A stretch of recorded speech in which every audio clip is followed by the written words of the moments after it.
tu me connais. Non. Calmez-vous. On pense que la ingurgité est une solution à base de plantes qui va être fatale. Il semble que votre femme ait essayé d'avorter. Avorter? Imani.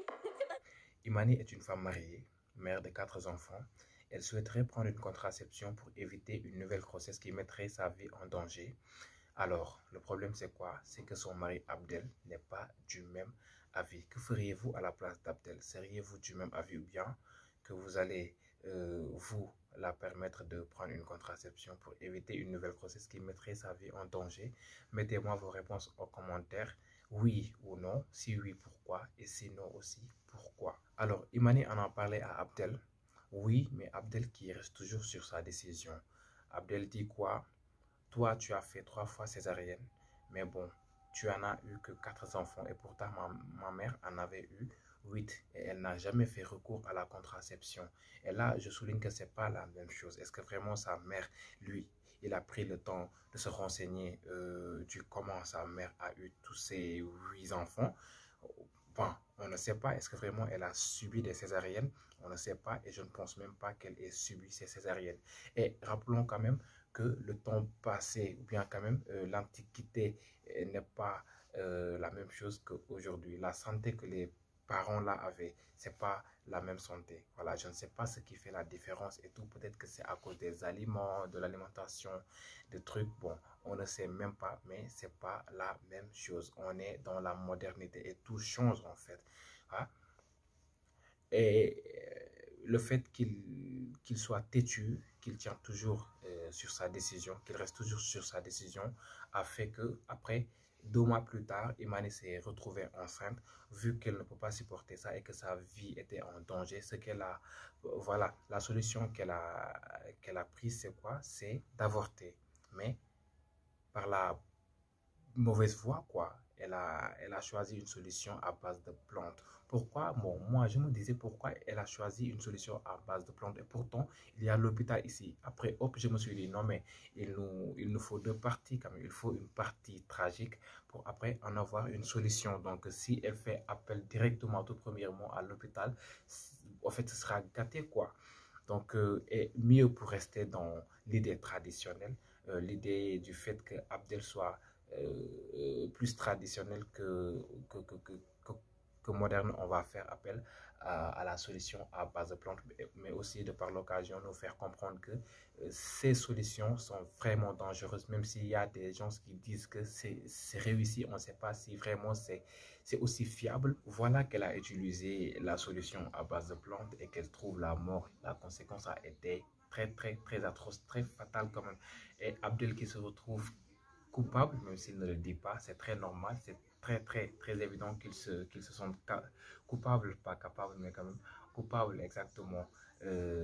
Ça enseigne beaucoup le pourquoi on n'écoute pas nos femmes, parce que dans son couple, il nous faut quand même de la communication. C'est pas juste parce que tu es homme que tu détiens au fait, le pouvoir, la parole, que tu dois toujours décider. Il faut quand même écouter la femme. Elle a aussi le droit de décider, de dire que voilà, ceci ne va pas chez moi. On doit quand même faire ça pour éviter quelque chose comme de la mort et tout. Personne ne souhaiterait perdre sa femme, comme vous savez. Et j'ai très bien aimé comment la mort a été représentée dans cet épisode. Oui, à travers le rouge et le jaune. Comment le rouge? Parce que tout au début, on voit Imani avec ce t-shirt rouge. Dès que je l'ai vu, je me suis dit peut-être je vais attendre si je vais voir beaucoup plus de détails qui me renvoient à la mort.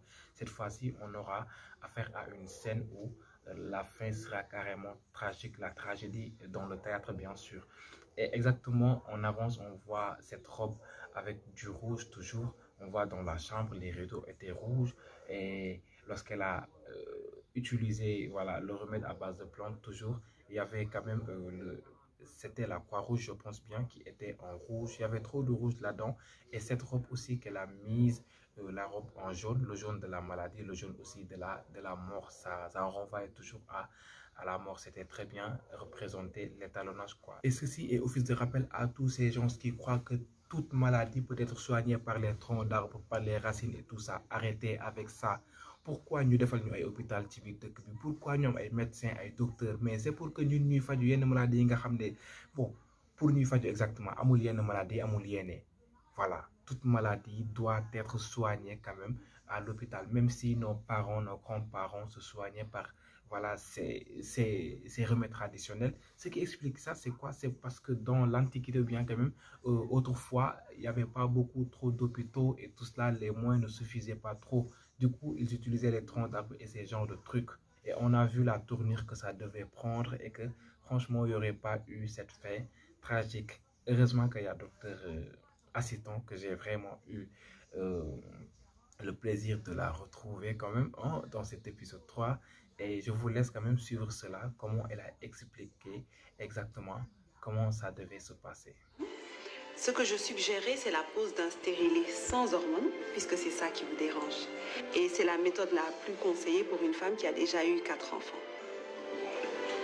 Expliquez-moi comment ça fonctionne donc. D'accord, avec plaisir. Alors, vous avez là les différentes méthodes de contraception.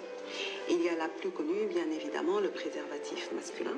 Il y a aussi le préservatif féminin. Il y a les implants, qui sont de petits bâtonnets d'hormones qu'on met dans le bras de la femme. Il y a le dispositif intra-utérin, qui est celui que je vous recommande. Donc, une fois qu'il est posé, il n'y a plus rien à faire. Sans hormones en plus. Et pourtant, c'est très simple, hein? C'est pas si difficile ni si compliqué. La contraception, elle est facile. Soit vous utilisez des préservatifs, soit quand même la PCU, elle peut être utilisée pour éviter des grossesses. Et comme on a dit ça dans le deuxième épisode, la PCU n'est pas seulement pour éviter, ou bien les préservatifs, c'est pas seulement pour éviter les grossesses non désirées, mais aussi, en fait, c'est par rapport au... Oui, comment est-ce que je vais dire ça?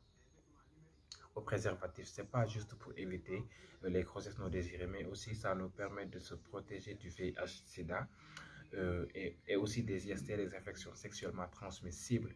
Donc vous voyez, surtout avec les grossesses indésirées à l'âge mineur, 15 ans, 16 ans, 17 ans et tout ça, c'est très dangereux parce que le corps n'est pas prêt à supporter ces genres quand même de situations, ces genres de...